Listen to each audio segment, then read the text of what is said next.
সম্মানিত হাজিরিন, আমরা কি আল্লাহর কাছে কোনোদিন বলেছিলাম যে আল্লাহ আপনি আমাদেরকে মানুষ বানাইয়েন? একটু কথা বলেন, বলছিলাম?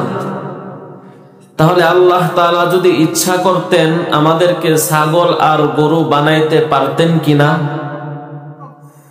আল্লাহ তাআলা ছাগল আর গরু না বানাইয়া মানুষের ঘরে জন্ম দিয়েছেন। এজন্য সেই মহান মালিকের দরবারে আরেকটি বার কালিমাতুশ শুকর আদায় করি, আলহামদুলিল্লাহ। আল্লাহ তাআলা মানুষ বানাবার পর ইহুদি খ্রিস্টান বৌদ্ধ হিন্দুর ঘরে পাঠাইতে পারতেন কিনা? বিনা দরখাস্তে আল্লাহ তাআলা মুসলমানের ঘরে পাঠাইছেন। এজন্য আবার বলি আলহামদুলিল্লাহ। আল্লাহ তাআলা শুধু মুসলমানের ঘরেই পাঠাইয়ে শেষ করেন নাই, মুসলমানের ঘরে পাঠানোর পর এমন একজন নবীর উম্মত বানাইছেন যে নবীকে রহমাতুল লিল আলামিন বলা হয়। গোটা আলমের জন্য রহমত হিসাবে যে নবী প্রেরিত হয়েছে, সেই নবীর উম্মত আল্লাহ তাআলা বানাইছেন। এজন্য আবারও শুকরিয়া আদায় করি, আলহামদুলিল্লাহ। সকলেই জবান খুলে বলি আলহামদুলিল্লাহ। শুকরে নেয়ামত, নেয়ামত তো আফজু গুনাহ, কুফরে নেয়ামত, নেয়ামত তো বীরু গুনাহ।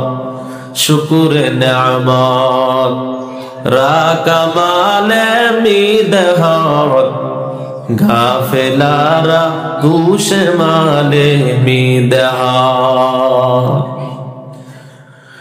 ও এলাকার মুসলমান, ও বৃদ্ধ বাবাজিরা, ও যুবক ভাইরা যারা রাস্তাঘাটে ঘুরতেছো, পর্দার অন্তরালের আম্মা জানেরা, আল্লাহর দ্বীনের কথা, কোরআনের কথাগুলো মনোযোগ দিয়ে শুনতে হবে। আল্লাহ পাক রব্বুল আলামিন বিনা দরখাস্তে মানুষ বানাইলেন, বিনা দরখাস্তে মুসলমানের ঘরে পাঠাইছেন আল্লাহ। বিনা দরখাস্তে এমন একজন নবীর উম্মত বানাইছেন। আপনার আমার নবী, মায়ের নবী রাস্তা দিয়ে হেঁটে হেঁটে যায়, হঠাৎ করে সালামের আওয়াজ। সাহাবায়ে কেরাম বললেন, ইয়া রাসূলুল্লাহ, ইয়া হাবিবাল্লাহ, মানুষ তো নাই, সালামের আওয়াজ কোথায় থেকে পায়? নবী আমার ডাক দেয়া বলে, রে সাহাবায়ে কেরাম, আমি নবী শুধু মানুষের জন্য নবী না, আমি নবী তো আসমানের জন্য নবী, আমি নবী তো জমিনের জন্য নবী। ও সাহাবায়ে কেরাম, আমি নবী সমুদ্রের মাছের জন্য নবী, গাছের জন্য আমি নবী। তোমরা যে সালামের আওয়াজ শুনতে পাও, এই সালামের আওয়াজ কোনো মানুষের না, ওই রাস্তার দুই পাশের গাছগুলো আমি নবীর আগমন পাইয়া আমি নবীরে সালাম জানাই। কেমন মায়ার নবীর উম্মত বানাইছেন আল্লাহ! বিনা দরখাস্তে এমন নবীর উম্মত আল্লাহ তাআলা বানাইছেন। সেই নবীর উম্মত হয়ে বাঁচতে হবে, নবীর উম্মত হয়ে কবরে যেতে হবে। ও মুসলমান, আপনার আমার নবী কেমন মায়ার নবী! নবী সাল্লাল্লাহু আলাইহি ওয়াসাল্লাম যখন মেরাজে যান, চতুর্থ আসমানে হযরত ইদ্রিস আলাইহিস সালামের সাথে দেখা। ইদ্রিস আলাইহিস সালাম ডাক দেয়া বলে, আখিরি নবী মুবারকবাদ, স্বাগতম। মায়ার নবী ডাক দেয়া বলে, ইদ্রিস, আল্লাহ পাক রব্বুল আলামিন তোমার উপরে কত দয়া করেছেন, তোমার উপরে কত মায়া করেছেন। আল্লাহ তাআলা তোমাকে জিন্দায় আসমানে উঠিয়ে নিয়েছেন এবং আল্লাহ পাক রব্বুল আলামিন তোমাকে জান্নাত দান করেছেন। হযরত ইদ্রিস আলাইহিস সালাম ডাক দেয়া বলে, ও মায়ার নবী, আল্লাহ পাক রব্বুল আলামিন আমাকে জিন্দায় আসমানে উঠিয়ে নিয়েছেন, কিন্তু আল্লাহ তাআলা পুরাপুরি জান্নাতের নিয়ামত দেন নাই। আমি জান্নাতের আশেপাশে ঘুরে ঘুরে বেড়াই, এত সুন্দর জান্নাত।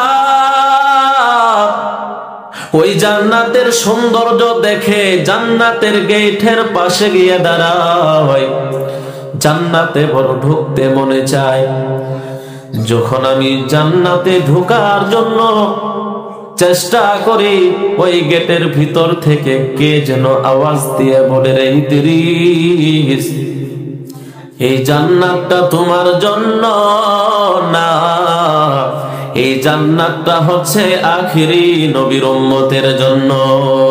ইমামুল আউয়ালিন আল আখিরিন, বহরে সদকা রহমাতাল লিল আলামিন। সেই নবীর উম্মত হতে পেরে খুশি না বেজার? ও মুসলমান, সে নবীরে আমরা চিনি না, নবীরে আমরা মানতে পারি না। নবীরে যদি চিনার মতো চিনতাম, নবীর উম্মত হয়ে দাড়ির ভিতরে খুর লাগাইতাম না, ঠিক কিনা বলে? নবীরে যদি চিনার মতো চিনতাম, কোন বেঈমান বাংলার জমিনে নবীরে গালি দিয়ে রেহাই পেত না, ঠিক কিনা বলেন? ও মুসলমান, নবীরে আমরা চিনি না, এই জন্য আমরা মানতে চাই না। আজাইমুল খালাইক নামক কিতাবে নবীজির পরিচয় দেয়। নবী আমার কেমন মায়ার নবী, কেমন দয়াল নবী। নবী আবার রাস্তা দিয়ে হেঁটে হেঁটে যায়, অপর দিকে একটা ইহুদি সাপুরি হেঁটে হেঁটে আসে। দূর থেকে নবীজির চেহারা মোবারক দেখে আশ্চর্য হয়ে গেছে। এত সুন্দর চেহারাওয়ালা মানুষ আরবে আর কোনোদিন দেখি নাই। এত সুন্দর চেহারাওয়ালা মানুষ তো হইতে পারে না। ইহুদি আবার হেঁটে হেঁটে নবীজির সামনে এসে দাঁড়ায়। নবীজির সামনে এসে ডাক দিয়া বলে, মান আনতা, আপনি কে, আপনার পরিচয় কি? নবীজিরে প্রশ্ন করে, আপনি কে, আপনার পরিচয় কি? নবী আমার মুচকি হেসে বলেন, ইহুদি, আমি কে, আমার পরিচয় আমি দিব না, তোমার হাতের সাপকে জিগাও। ইহুদি আশ্চর্য হয়ে গেছে, সাপ আবার কথা বলতে পারেনি। আল্লাহ যদি বলাই পারে কি পারে না বলেন? কাদেরে কুত রত্তদারে বরকামাল, আনতা রব্বি আনতা হাসবি দুল জালাল। আল্লাহ পাক রব্বুল আলামিন সবই পারেন। নবীজি ডাক দিয়া বলে, তোমার সাপরে জিগাইয়াই দেখো। ইহুদি আবার সাপটা হাতের ভিতরে নেয়, ডাক দিয়া বলে, ইয়া সুয়াদ, সামনে যে লোকটা দাঁড়িয়ে আছে তুমি তার পরিচয় জানোনি, তুমি তাকে চিনোনি? আজাইমুল খালায়েক নামক কিতাবের ভিতরে নবীজির পরিচয় দেয়। যখন ইহুদি সাপরে জিগায়, সঙ্গে সঙ্গে সাপ ফানা ধরে ডাক দিয়া বলে, হুয়া মুহাম্মাদুর রাসূলুল্লাহ। আল্লাহু আকবার।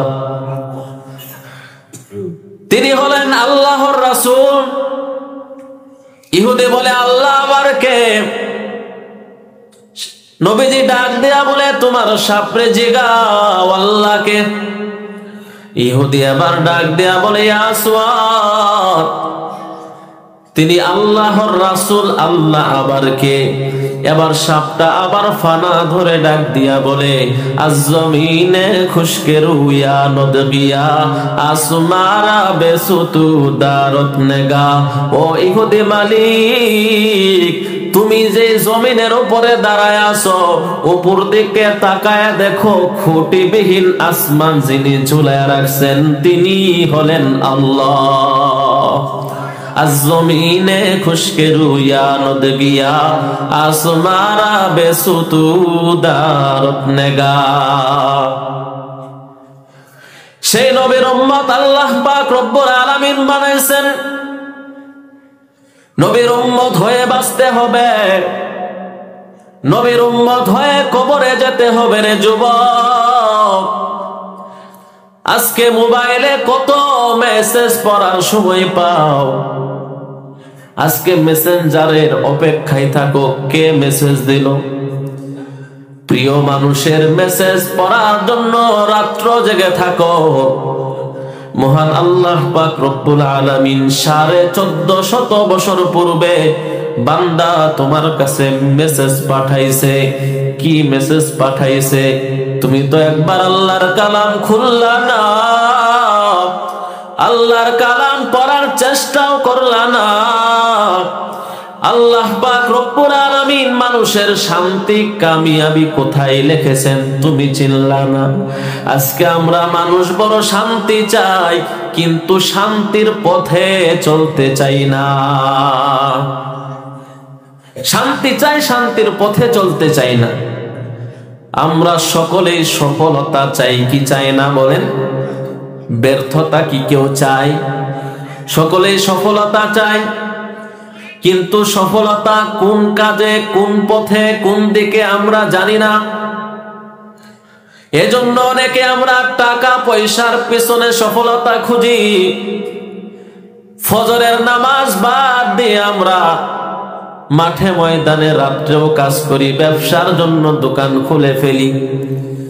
বান্দারে ফজর নামাজ বাদ দিয়ে ওই ব্যবসা ক্ষেত খামারের ভিতরে সফলতা নাই, ফজর নামাজ পড়ার ভিতরেই সফলতা। সফলতা কি? সফলতাটা হচ্ছে কাঙ্ক্ষিত বস্তু অর্জন হবার পর স্থায়িত্ব থাকার নাম হচ্ছে সফলতা। একটু খেয়াল করে বুঝবেন, কাঙ্ক্ষিত বস্তু অর্জন হবার পর স্থায়িত্ব থাকার নাম হচ্ছে সফলতা। তাহলে দুনিয়াতে আমরা টাকা পয়সার ভিতরে সফলতা খুঁজি। কবি বলেন, এ তোমার মাল দৌলত এ তেরা শাহী মহল, या वो तुझको छोड़ देगा या उसे छोड़ेगा तू। এই দুনিয়ার ধন সম্পদ হয়তো তোমাকে ছেড়ে অন্যের হাতে যাবে, নয়তো এই তোমার উপার্জিত ধন সম্পদ রেখে তুমি কবরে যাইবা। বলেন তো, ধন সম্পদ আপনি আমি যা উপার্জন করি, মরার পরে আপনার আমার হাতে থাকবে? তাহলে এই বস্তুটা আমার হাতে থাকবে না, এটা সফলতার কারণ হতে পারে না। যেমন আপনাদের আশেপাশে নদী আছে, মাছ মারেন মাঝে মাঝে। আল্লাহর এক বান্দা নদীতে গিয়ে বড় একটা বয়াল মাছ ধরছে। বড় বয়াল মাছ ধরাতে খুশি না বেজার? সে খুশিতে নাচানাচি করা শুরু করছে পানির মধ্যেই। এই নাচানাচি করতে করতে আবার তার হাত থেকে বয়াল মাছটা পড়ে গেছে পানিতে। আপনারা শিক্ষিত সমাজ জবাব দিবেন, এই যে বয়াল মাছটা সে পাইল, আবার হাত থেকে পানিতে চলে গেল, এটা কি সফলতা? আরো বড় ব্যর্থতা, আরো আফসোসের কারণ। মাছটা পাইলাম না। যে না পাইছে এর কোনো আফসোস নাই, যে পেয়ে ছেড়ে দিয়েছে তার বড় আফসোস। বান্দা, দুনিয়া তুমি যতই কামাই করো, এই দুনিয়া তোমার হাতে থাকবে না। যত বড় দুনিয়াদার হইবা, মরণের পরে ততই আফসোস। কারণ দুনিয়ার কোন সম্পদ কবরে নেওয়া যাবে না, ঠিক কিনা বলেন?